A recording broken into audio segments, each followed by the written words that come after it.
Hey guys, our conversation today is with Steve Mattie, a good friend of mine, and we get into a bunch of different topics and we look over the three different careers that he's had up to this point. He's been in a band and pretty much toured all around the world.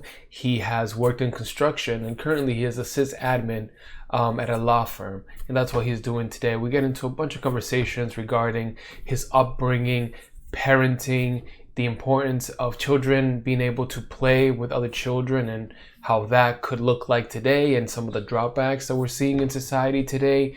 We really dig into his methodology and how he's been able to, in tough times, stick it through, grind it out, and be able to achieve the goals that he has set for himself. It was a fun conversation, and I hope that you guys enjoy it. Let's get started. Oh, and before we get started, I am interested in looking for somebody that I can talk to that is homeschooling. This is something that my wife and I are heavily considering. If you know of anybody that does any type of like marriage counseling or has worked with couples, that would be awesome. I think that would be a conversation that a lot of people would get a lot of value from. So if you know of anybody, just in general, that you think I should have a conversation with, please reach out and let me know. All right, so without further ado, this is my conversation with Steve Mattie.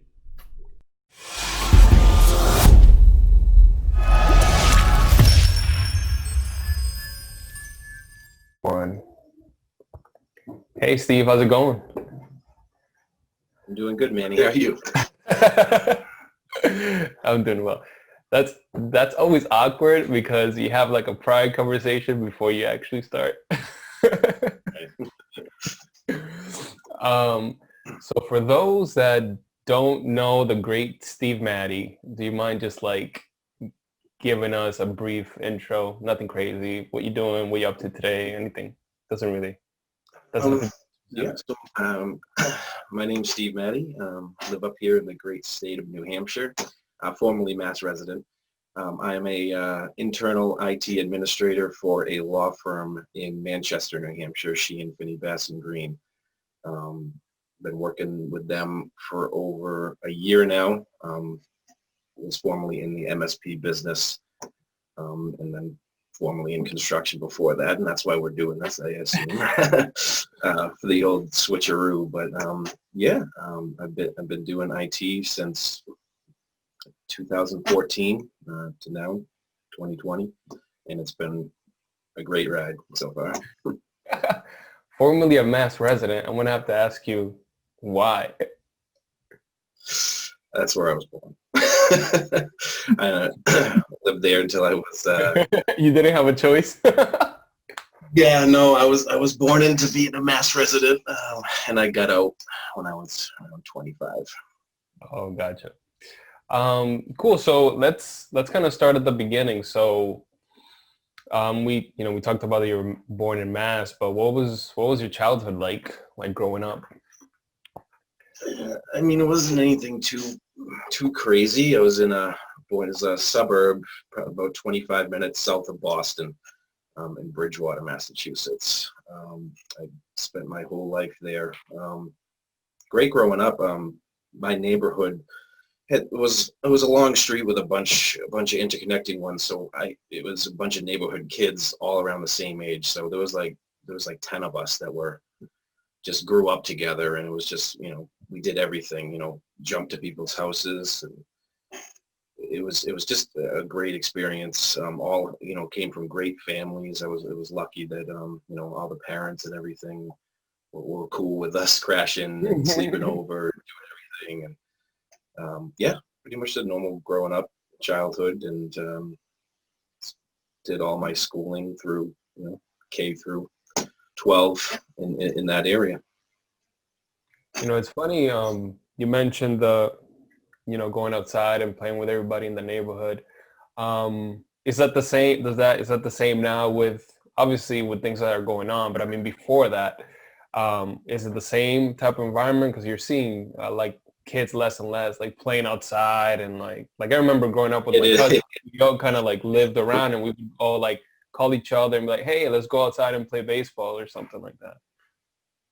Yeah, that You know what? That's funny that you bring that up because I was telling my wife the other day, like, it's like these kids are always in the house. Like, even during these times before it was like, I mean, granted, it's not like we don't have as many people around where we live. So it is kind of a drive, but there are friends, but they play their sports and then they go home. It was like when I was growing up, it was, you played your sports and you went to someone's house after, Right. you never went home. And if you did, you had three of your friends with you. Right.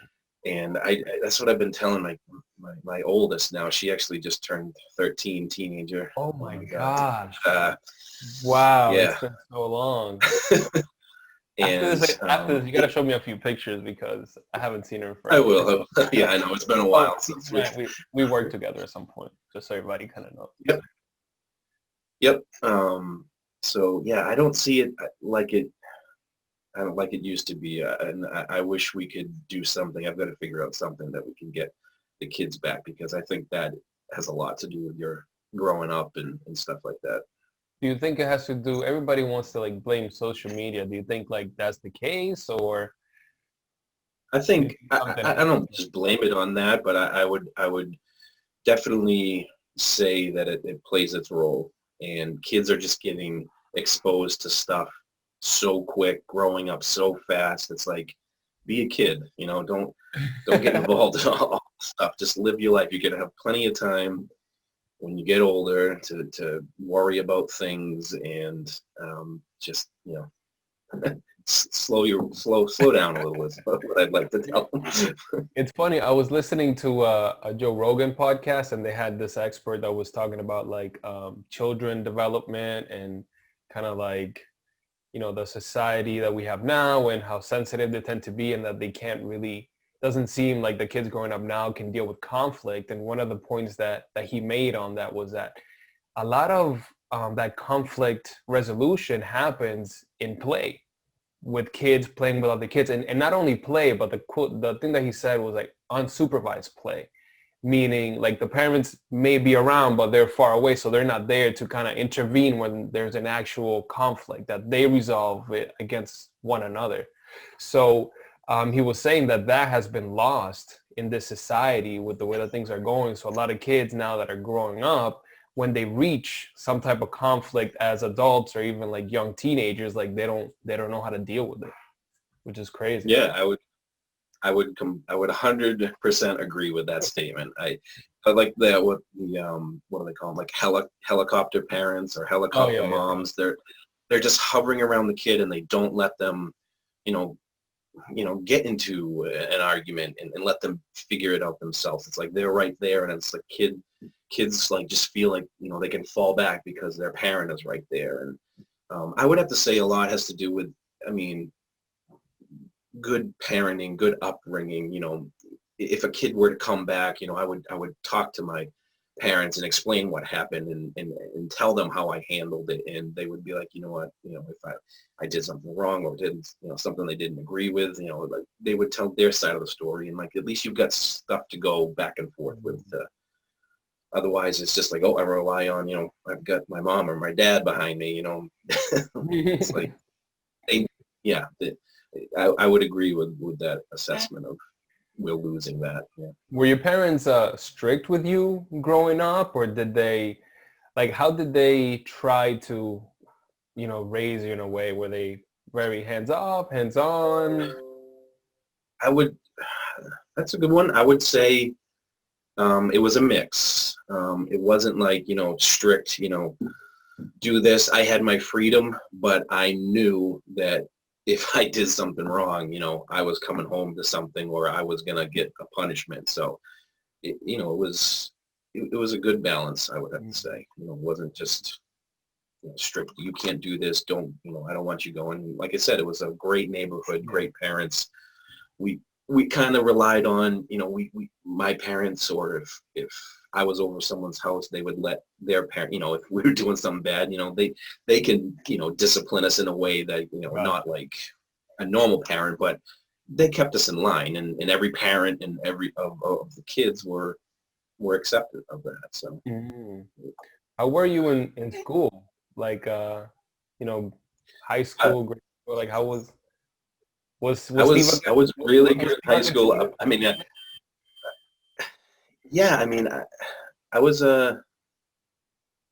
first couple years I was on a roll, and then the last I kind of got into music and more sports, um, dedicated into those areas. So I let them slip a little bit, but overall, I mean, I was always a good student in school. Steve never got in trouble. Straight straight B student. No, that's good. Not A's and B's, and then towards later, when stuff I didn't care about, like, I mean, I love math, but I hate geometry. It's just I never liked it. So that was like my first C. Just Yeah, certain things that I didn't like. the school system is it's a pretty interesting concept, and I've gone into a few conversations with some of the other people that I've interviewed, and there's a mixed bag. Some people think that school should be redone in a way where we're playing to kids' strengths, and others are saying that it was what it was, and it wasn't too bad, and it kind of taught you to just grind things out and just get it done because you gotta do it. Yeah, I mean that's a whole separate conversation. I mean, Hmm. I think it all depends on who your teachers are. I mean, Right. uh, I don't want to get into it, but I mean, the whole union thing, I sort of disagree with, because I think the unions protect bad teachers or bad employees. If there was no union, then they could let these people go and hire people that really want to do this, but then you get into the whole thing where they don't get paid nearly as much as they should get paid. So Yeah. Yeah, it man. goes that way. Yeah, I think it's It's very unfortunate because I know a few teachers, and most of them are in the public system. And man, the stuff that I hear, it's like, man, do I really want to send my kid to school, period? It's just like, it's such a numbers yep. game at this point that it almost seems to me that they're there to serve our kids, right, to an extent, and that seems to be falling more and more from to the wayside, which is unfortunate. Yeah, I mean, there's teachers that, I mean, I'm going to say through my mid, elementary to through high school, there's a handful of teachers that really cared about the kids and really cared about the jobs, and the other ones were just there and getting money and making these kids, Hmm. I mean, they get, they want them to do good, because when they score well, it does good for their districts and stuff like that. Right. But it was definitely, I mean, out of all that I had, there was a handful, and I could scoop them up in one hand that really cared. And I was fortunate to have those in like subjects that I really cared about. So Mhm. I lucked out there, but some kids aren't that fortunate. Yeah. Did you pursue schooling after high school? Nope. I didn't know what I wanted to do when I got out of high school. Like I had mentioned before, I got into music. So I was in a lot of bands, and I thought, you know, 18, 19-year-old thought, if I can do this for a living, that'd be great. And I did it for a while. I did it till I was like 22, and I toured the entire world, played. It was never enough to make a living off of it. And Mm. eventually we parted our ways, and welcome to the real world. So you've had three careers, right? You've had the music, the construction, and then the IT. I don't know much about like the music world, and I don't think we talked much about it when we worked together. Like, how was that? How does somebody, like, I mean, now you just put up a video on YouTube and you try to get yourself out there. Yeah, Like, that how, didn't exist back then. how was it back then? Like, okay, you like music, you got a couple other people that like music, you want to make music together. What's like the next step, like, for you guys back then? Yeah, I mean, that was I mean, like, as I said, the kids that I grew up with in my neighborhood, that's kind of like what happens. Like, it was like three of us that said, hey, that's, watching back when MTV actually played music videos, and it wasn't just reality TV. We're like, oh man, that looks really fun. So I just, one of my friends had a drum set, another had a bass, and a kid had a guitar. And I'm like, you know what? the guitar scene was really fun. I'll give it a whirl. Went out and scrounged everything that I could and bought a $50 hunk of junk guitar. And I think we had, we break strings, we'd use what we had on it. I don't even think we were tuning. And we would just make songs. And those were some of the best times growing up, just jamming with my friends. And eventually, you're like, I want to learn how to play my favorite band's songs. And then you got to make sure you're in the right tuning, and then you're learning different chords. And eventually, it just happened that we were all decent, and we played, and we played some shows. We actually put them together ourselves. We would call up, like little like VFWs and ask if we could rent it out for the night and make our own flyers. And people would come, our friends would come, and eventually it got to a point where we started to go to shows, local shows that were like real legit, not concerts, but like local bands. You would go. Were you getting invited, or you're still actively? No, we were just going to listen. We would pay to go to listen, but that was a huge step, is because that's when you start making your contacts. And we would talk to people in bands, and we would talk to the promoters of the show, and we'd be like, here, we recorded some songs on a little crappy, 4-track tape, and you remember tapes? Did you have cassettes? And we would hand them out, and they would let us play, and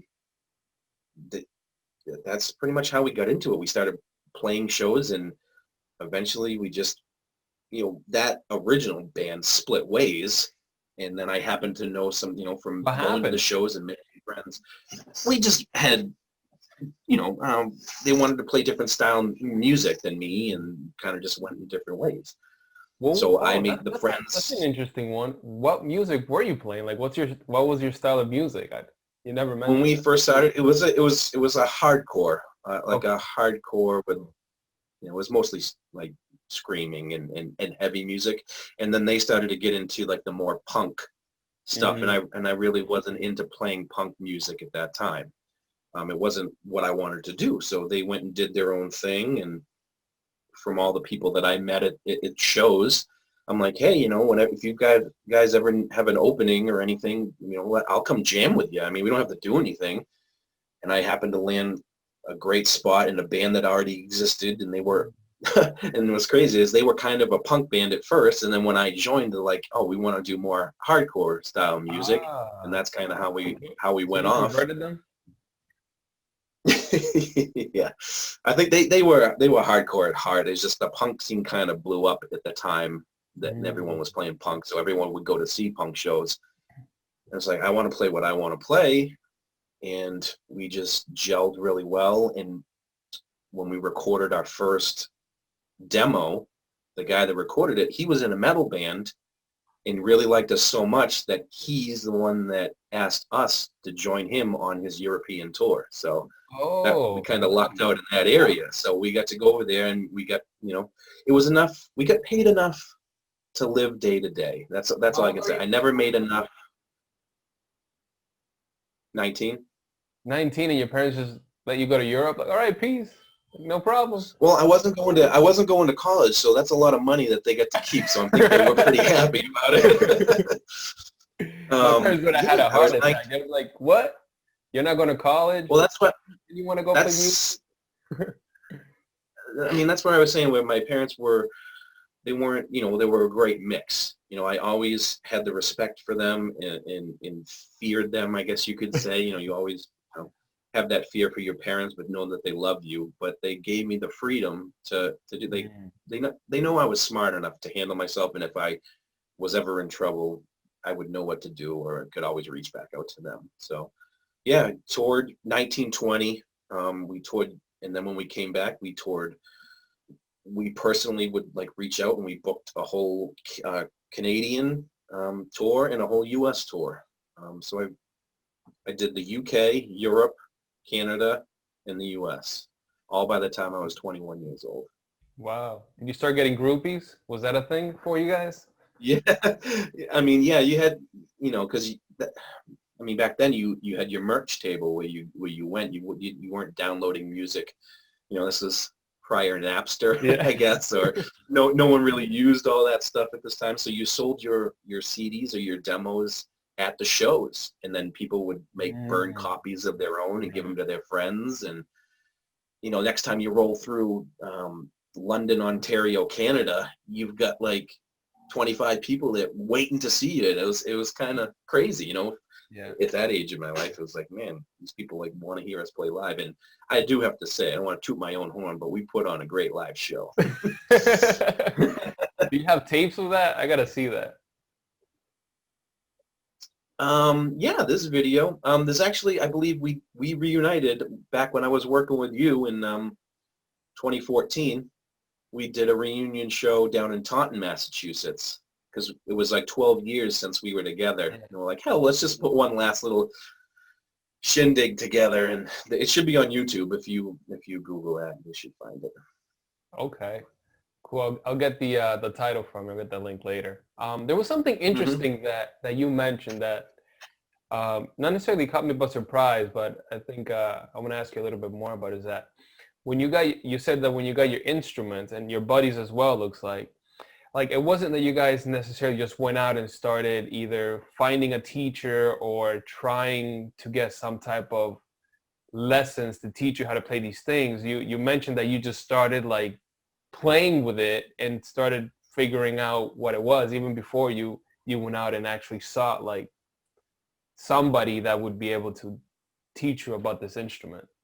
I thought that was interesting because not everybody's like that. Most people are afraid to just pick up, and not necessarily an instrument, but anything. They would rather either Google or talk to somebody that has done it so they can like teach them before they even attempt to do something. Yeah, no, yeah. I would have to say it was just had the passion for it. We were young. I mean, we could have asked our parents like, hey, buy me the best guitar, get me the best lessons. But that's not who we were. We wanted to get right into it. Just, strap on the guitar and play and make it make sounds and play with other people. And if it sounded good while we were playing together, we weren't, I guess we just wanted to get into it. And we didn't have, Google didn't exist back then. I'm sure if it did, when we went home from playing band or playing in the band, I would probably be at nighttime Googling like, what are these notes, probably to get better. And that's how I think people excel. These kids excel so much quicker than we did, is that they have that information right at their fingertips and they can learn. But when we first started talking, the whole thing about kids being outside and playing with kids is kind of going away. I think the opportunities have flipped where now you sit in front of a computer and learn technical stuff, but you don't have your friends where you can go over and bang the drums and play together. And I think that's a big piece of interactions and disagreements, because every time we play something, someone's not going to like it, and we have arguments, and you learn to compromise. Yeah. Now it's just you get online, you can go crazy on the guitar, and that's great. You play in your basement at your house. You probably can make $1 million on YouTube, but I take the experience of being with my friends, going to shows and playing in front of people live. That was the best, some of the best times, probably, other than my wedding and my kids being born. That was probably the best time of my life. Yeah, you got to make sure you mention that. The wedding and the children, man. Take offense to it. I thank my lucky stars every day. I'm not alone. Yeah. She can put up with me. Oh, kids, man. Definitely a lot of work, but definitely a blessing as well. So, so at 22, you mentioned, right? That's when you looked at what you were doing with music and realized that maybe that wasn't going to pay the bills. So talk to me about that transition. Like, how did that go in your mind, and how did that come to fruition for you? So we actually had just finished a U.S. tour. We drove straight back from Dallas, and the reason why we split, we had creative differences with our drummer, and we just think he kind of was holding us back a little bit. So we wanted to find someone else. So we split and did auditions, and that's how it went. We just never landed that final piece. And I think, I have my regrets. If we ever did land that final piece, maybe we could have made something out of it. But I was 22. I had my time. I did my time of not going to college. And did I want to go to college? What did I want to do? I was just kind of at that crossroads of, I don't want to live off my parents forever. So I had the construction thing under my belt because I did that in high school as you had work study in high school. Mm. So I did the construction thing. So like I had my in construction. And it's like, what I can, and that's what kind of gave me the leniency too of going on tour, is I was a subcontractor. So I could just tell the boss, hey, I'll be back in a month. And he was fine because it wasn't like I was working for this company. He was hiring me to do work for him. I was a subcontractor. So I had that freedom, which not a lot of people have. If you work retail, you can't tell your boss, hey, I'm going away for a month. I'll see you when I get back. So I had the construction thing. So, I really enjoyed construction. I like building stuff. So I stuck with that. And just tried to do the music stuff, and it just never took off. And then by that time, our singer ended up moving out to California, and it just kind of fell apart. And So there was a point where you were doing both the music and the construction. Yeah, it was okay. Always together, because I was still making, once I was out of high school, I had a car. I had to, buy stuff. You had girlfriends you had to pay for. Wait, you mean your parents weren't paying for everything? No, they let me have a room to stay in, and I was financially, again, Manny, they made, it was a good upbringing. They didn't hand me everything, and they didn't, block me from the world. But yes, it was a balance of work and construction and band, and I was trying to put all my focus on the band. And when that fell apart, I just kind of fell back and stayed in construction, learned construction, got my license to be a contractor in construction, and I did that. Do you go to like is it like a formal class that you take to get that license, or? No, you just grab the study material and you take a test. And if you pass the test, you have your contractor's license. They have like night classes you could go to, like it's probably like 2 weeks. It preps you on how to take the test. But there was no, like, you don't go to school for it. So I did that up until 24, 25, when my brother, he had happened to move to New Hampshire to work for the Ironworkers Union in New Hampshire, tying rebar. And I was at the point where I wanted something more, because at that point I was paying for my own health insurance. I did all my taxes at the end of the year, because I get paid in full, and it's up to me to do all that stuff myself. I kind of wanted a job that had benefits and, had a 401k, something like that. So being in construction, I said, you know what, I'll go up there and stay with him and give it a try.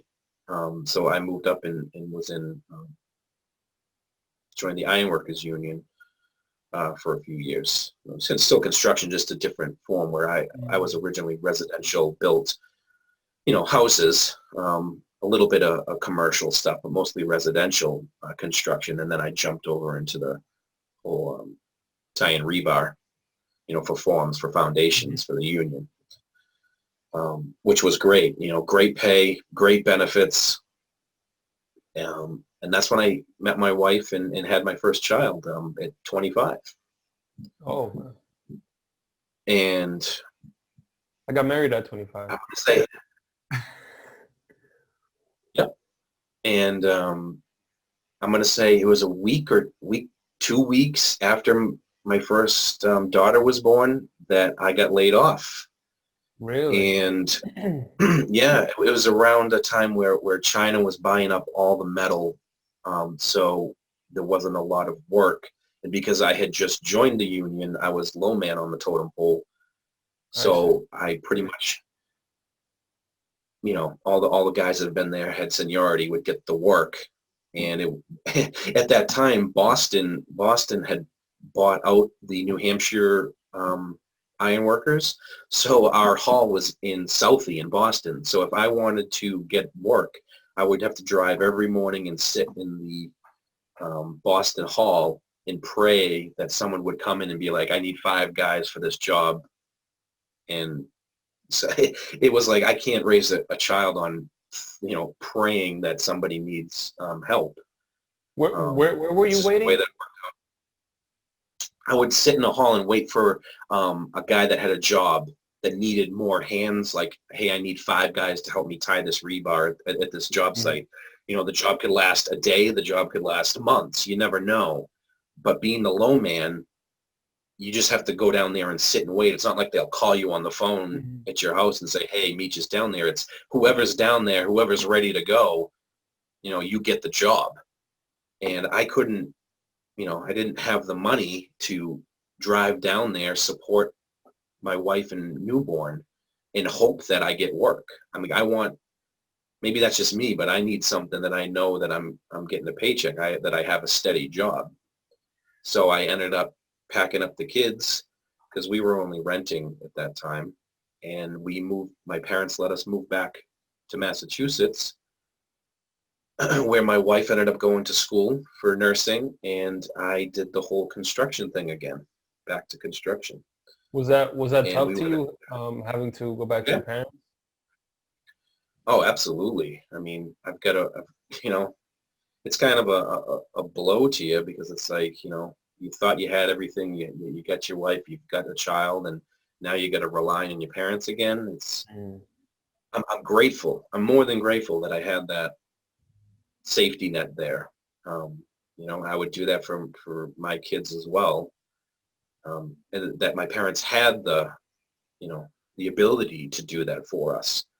Um, Let us stay there and like her go to school and me continue to do work. Um, and we did that for 5 years. That was that was the worst. That was just being there and being like, I want to get out, but we don't have the means right now. So that's kind of where we hit the wall of Yeah. what do I want to do now? I'll tell you, man, that's impressive. And I say that because not everybody's willing to um, look at themselves, see where they're at and say, we don't have the means right now. We need this time to build ourselves up to be able to take the next step. People will look at 5 years and they'll think is an eternity. Like, 5 years is a long time. So how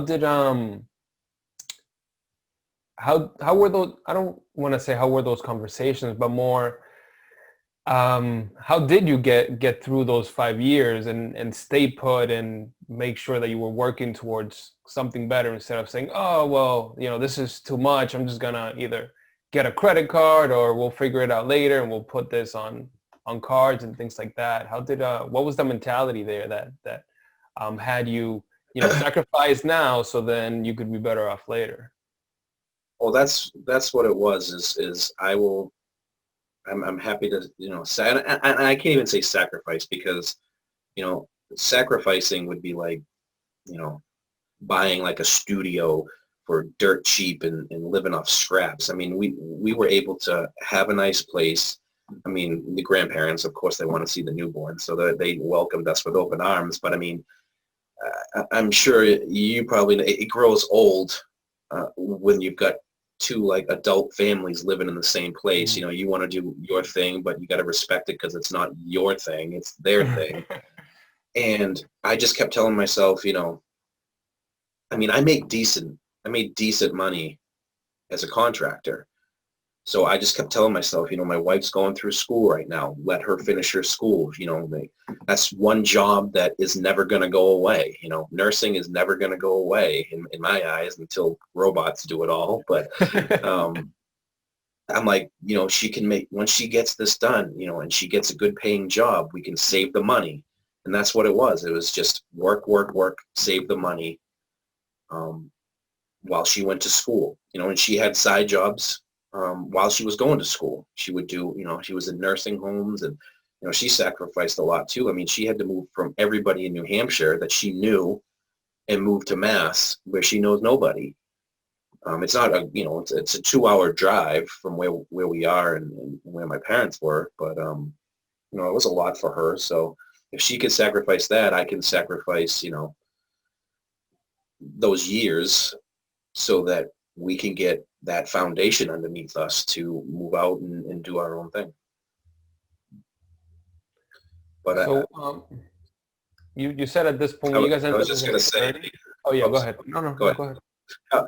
I was just going to say, I mean, during that whole time, what made me leave construction in the first place to go and do ironworking was, the benefits, and I didn't want to do everything myself. So even though I was back in construction making good money, I'm still thinking in my head, what is this where I want to be? When my wife finally lands that nursing job, I mean, do I want to be in construction?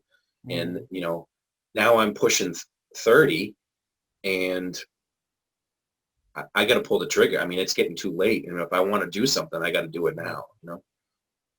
Did this is an interesting question and maybe a little bit weird too. So hopefully I can phrase it properly, but hopefully people will forgive. But so we're men and we have egos, right?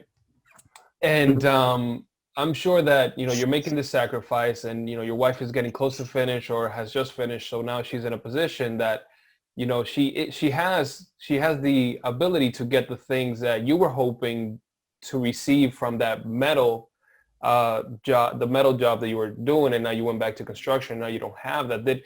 Did your wife's success? And I'm not saying that you maybe. I'm not gonna say that you were jealous or anything like that. But like, did her success push you to also work hard and figure out what you could do to be able to put yourself in a better position too, or not at all?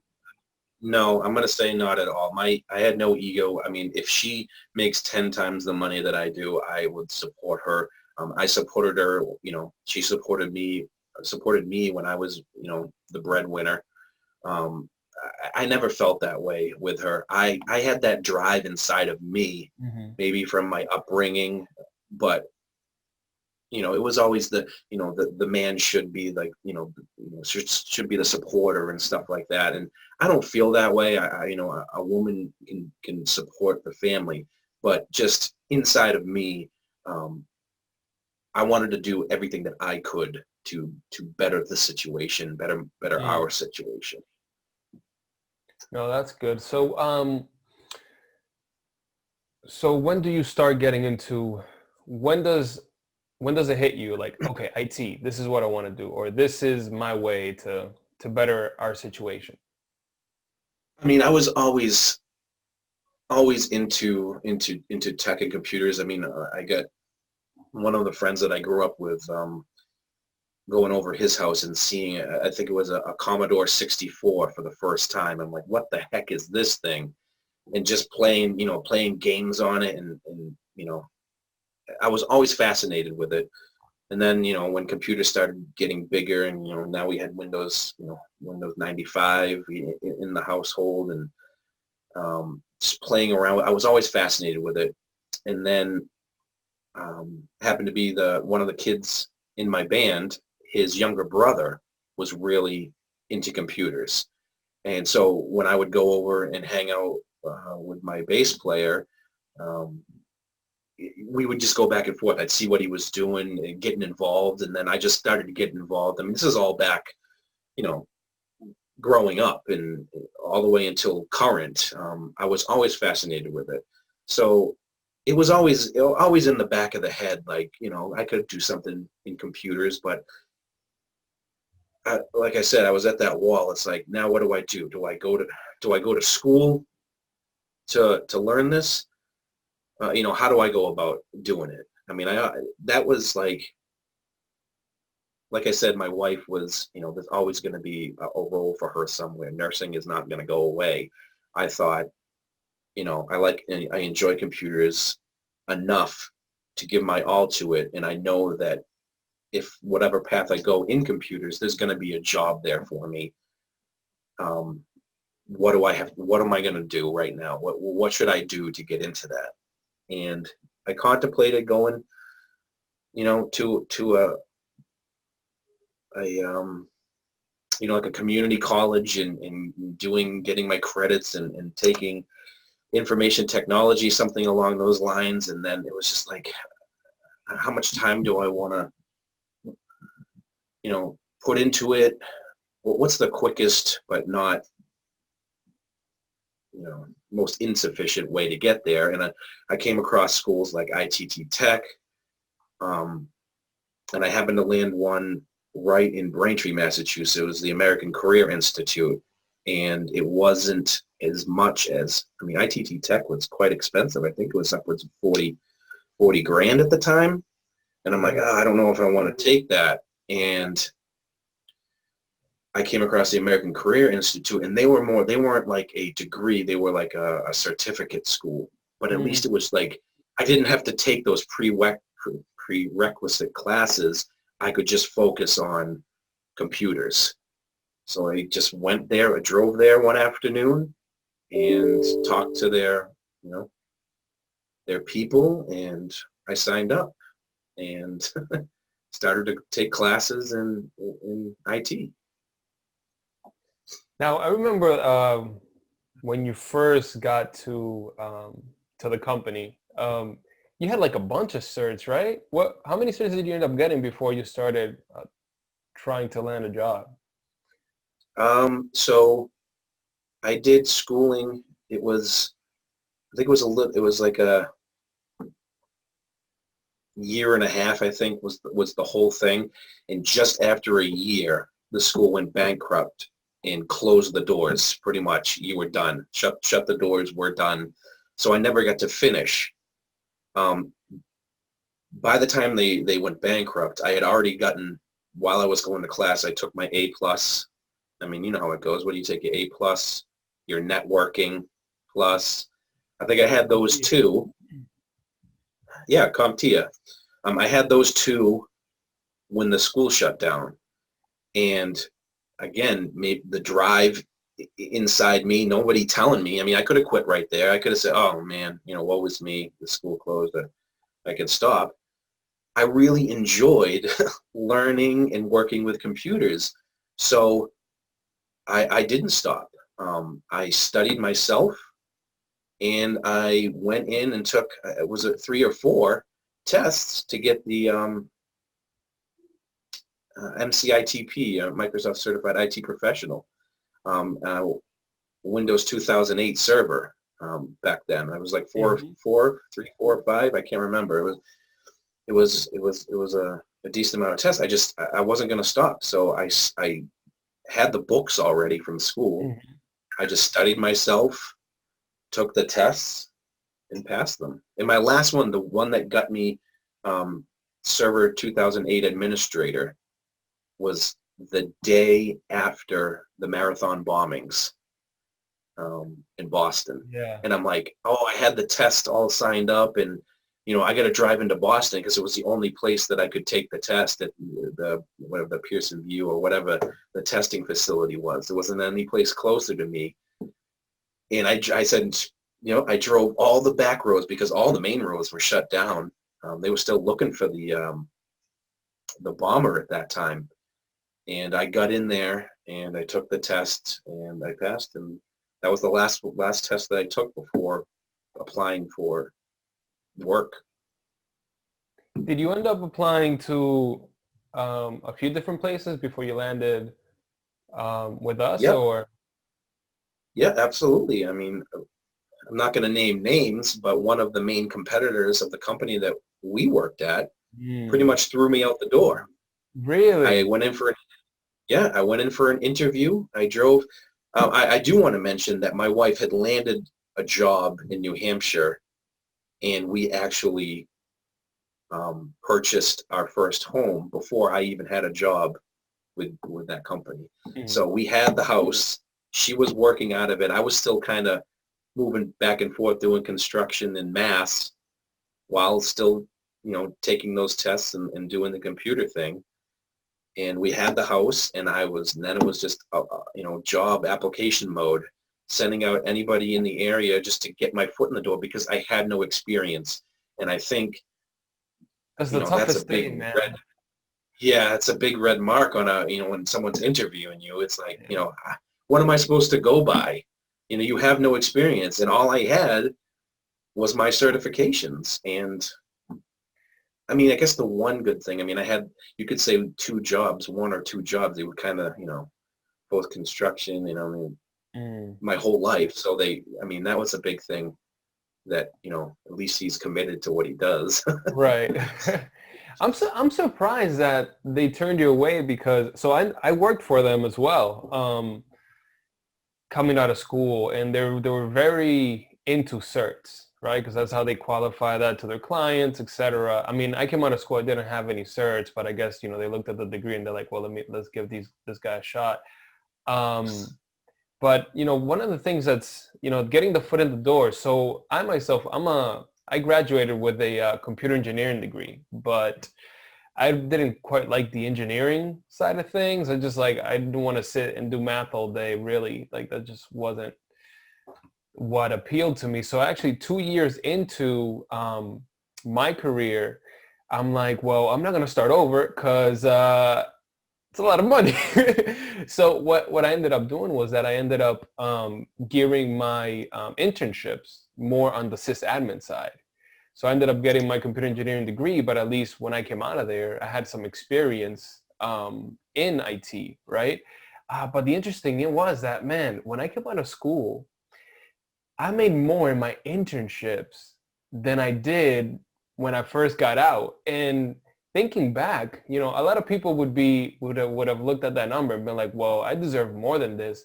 But for me, just like you, was like, I just need experience so I can Yeah. get somewhere with this. Because I mean, it was significant. Like one of my last internships, I made like $24 an hour, and that's in college. And when I came out and I landed my first job, I was making $13 an hour. So like that's a huge difference. But at the same time, I'm just like, I just need that knowledge. And to be honest, man, I think that a lot of kids coming out of school would have looked at that and not accepted the job if it was offered to them. Yeah, you know what, that's how it's been. And I think that's unfortunately how it's always going to be. I mean, yeah, perfect example. I mean, I'm going from my own, construction job. I'm making 30, you know, 28 to 30 bucks an hour doing my own construction thing, tax free. Obviously at the end of the year you got to take care of it, but I mean, that's a lot, for from 18 to 20. What am I now? Almost 30, 30 years old. That was what I was used to making, but I never expected, I knew I was going to take that hurt, which is what during that 5-year stint, I'm sacrificing, I'm saving because I know eventually I'm gonna get cut. And when I landed that job with you, and it was, I think I started at 12, Yeah. and I was willing to do it because honestly, they were the only ones willing to take me. But I mean, if anybody had offered me a job, I would have taken it because I had no experience. I needed to get my foot in the door. I knew that once I got my foot in the door, I had the potential to show somebody, I'm not this, guy showing up just to get a paycheck. I'm there to do work. And I was willing to take that. My wife landed a decent job, so it's going to hurt for a little while, on the income. But she knew that I had the drive and that eventually I was going to make it. And Mhm. here I am now. It was a long, bumpy ride, but we're doing pretty well now. How many years do you have in IT now? It was 2014 when I landed that first job. Gotcha. So 6 years. Yeah, 6 years. I mean, you've come a long way. So when I was training you, oh man, you were so green. It was crazy. And I was like so shocked that you had gotten all these certs. But I think that the reason why the owners, I'm sure they both interviewed you because they interviewed me a couple of years before or a year before you got there. It's like, if I look at somebody like you, right, has their construction background, and they've gotten all these certs, that to me would have at least shown that you have some interest and you're willing to put in some work. You're not looking for somebody to hand you a job just like that. And I'm sure that that's why they hired you. And I have my beefs with certs to an extent because you can only learn so much from reading a book versus real life experience. But it's a good way to show that you have some drive, man. Because getting those certs are not easy, regardless of who you are. Yeah, that's well said. That's a great. Yeah, you can only learn so much from a book, but you understand enough about it. And to me, yes, it was very hard. I'm more of a hands-on, and I think that's why I excelled so quickly in this field. Is I landed, my the stars aligned, and that place did throw me out, and I actually landed with you guys because I couldn't think of a better team to have gotten with, willing to help, you know, just seeing you for the potential that you have, and just giving you that shot. I mean, that's what they did. They're like, we're going to hire you for a month just to see how it, because you come across as somebody who wants to learn and is a go-getter. If it doesn't work after a month, no sweat off their back. I just thank them every day that they gave me that first go. And I mean, I remember training you, and you always had a ton of questions, questions after questions. But I think that even some people are afraid, they don't want to look dumb, so they may I have that. Yep. They may. But there's an ongoing theme throughout our entire conversation, and just hearing your story up until this point is that you've mentioned yourself, like you've been a go-getter. You knew that you had to grind it out. And my question to you is, number one, where do you find that drive? Is that something that you think that you were born with? Is that something that you learned? Where did you learn it? And the reason why I'm asking you this is because there are so many people out there that don't pursue the things that they want to do or that they should be pursuing because they don't want to go through that work. And I know people that are at dead-end jobs. Like, they know that the writing is on the wall, but instead of making a change, they choose to stick with it for whatever reason. And I don't understand that mindset. And I think you and I are similar in that way, but I'm curious to hear from you, like, how were you able to make that shift? What drove you? Is that something that just naturally comes out of you? I'm going to say it's a 50-50. I mean, it's got to be in you to want to do that. But I also think it has to do with your upbringing and whoever teach you, whether it's your parents or your friends or, relatives that you're around that kind of instill that in you growing up. I would say it's a split. Personally, I've always felt that it's not so much what people think of me. I want to do the best that I can do, but you have to do the best that you can do in something that you enjoy. Like, for example, my brother and my father, like, they're mechanics. Like, my dad is airline mechanic. He can work on cars. That stuff, Manny, I can tell you, doesn't interest me in the least. If my car breaks down, I'll leave it on the side of the road and call somebody. You do something with it. Sir, you have no gas in it. Oh, okay. Whoops. But you've got to find something. I mean, I have the drive, but if I was put into something that I didn't like, I'm probably not going to be the go-getter that I am in something that I enjoy. So it's a 50-50 split. Upbringing, whoever it is, inside yourself. But I guess the main factor would be you got to find that one thing that you can get up every day and be interesting in doing or learning more about. And that's kind of one of the things with computers that gets me is there's nonstop, evolution. There's Mhm. always something new coming out. You know what I mean? It's funny because there's people that are even afraid of that. I remember I had so my high school, the way that it worked is that you worked 1 day a week and that paid for most of your tuition in high school.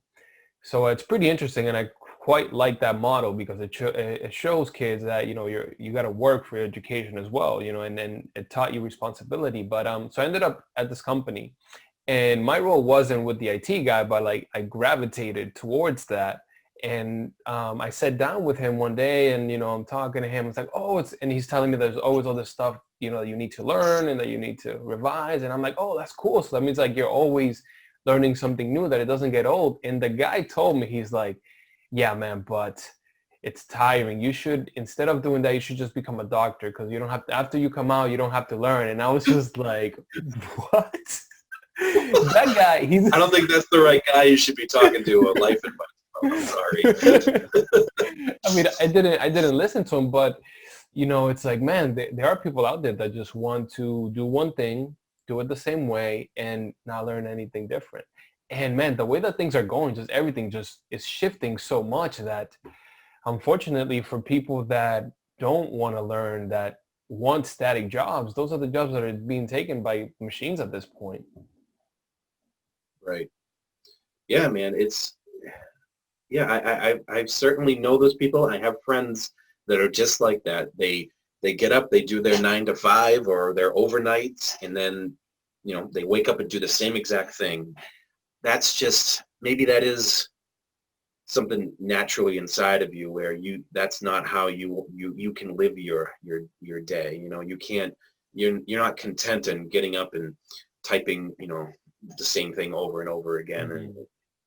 that just doesn't interest people like us. We want to, I mean, the computer field, I mean, like you said, you couldn't sit in front and do security all day, right? Looking at a screen and Mhm. typing and looking at code. But that's just one piece of the IT world, man. There's so many different things that you could do. I mean, and oh man, the MSP business, I think that was another thing. Not only the team, not only, like people like you that are willing to train, but being in an MSP where you're kind of, The you're exposure.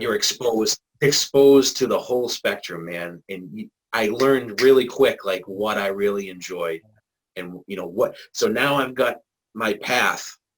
I'm going to do my damnedest to show them that, I can do the day-to-day, help desk stuff.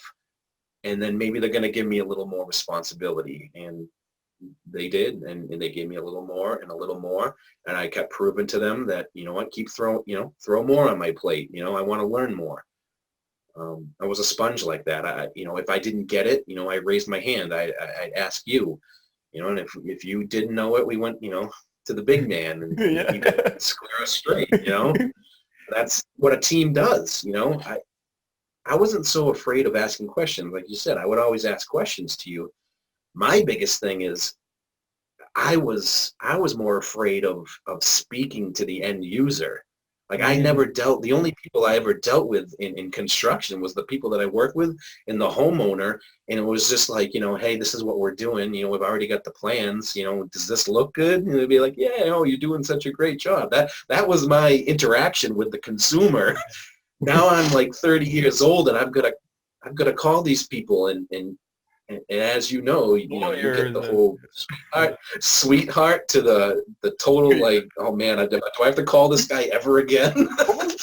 What was that joke? Yeah, that was so mean of me. But what was that? I was such a jerk. What was that joke that I pulled on you? Like I put you in a call, and I think like I told you like the wrong name. I know, I still tell that story to this day.